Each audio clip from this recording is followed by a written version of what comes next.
A friend of mine chatted with me some time ago and typed, I like the positive energy that radiates from you these days. Not like you were ever negative, it just feels like he knew you. To which I responded, I met me.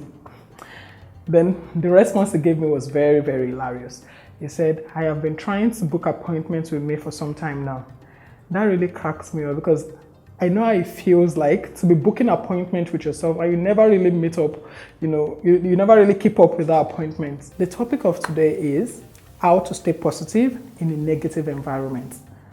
There are so many negativity in the air right now. Job losses, naira devaluation, fuel pump price, everything just seems very depressing. So how do you stay positive? I'm going to be sharing with you 5 tips that have kept me positive and still keeps me positive.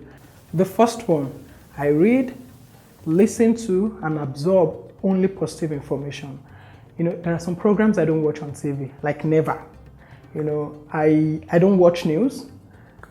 I like to hear them as side comments, but I don't want to bury myself into bad news. I think it's so much for me, and I think it brings a whole lot of dark cloud that I find it difficult to detach myself from.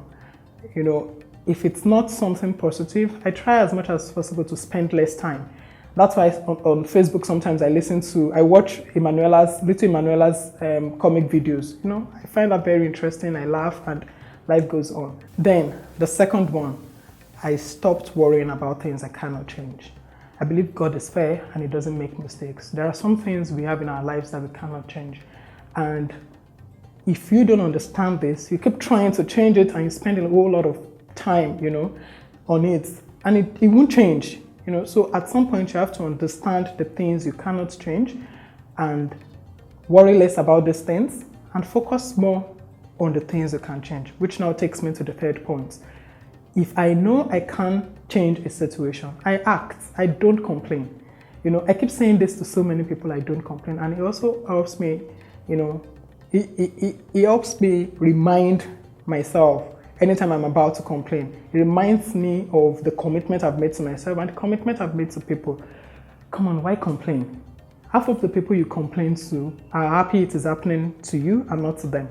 And the remaining half basically don't care. So I suck it up and I act to change the situation. The fourth one, I show gratitude. We have different ways of showing gratitude to God. I believe that if we sit down and reflect on the things we have and focus less on the things we do not have, we will understand that God has really been merciful to us. So why do you just keep dwelling on the things you don't have? Just start counting today the things you have and show gratitude. Sometimes I'm walking in my living room and I remember some things in my head and I just kneel down and I say, thank you, God. Because we complain so much about the things we don't have. Stop focusing on the things you don't have. Start focusing now on the things you have and be grateful to God. Then the last one, I surround myself with positive people.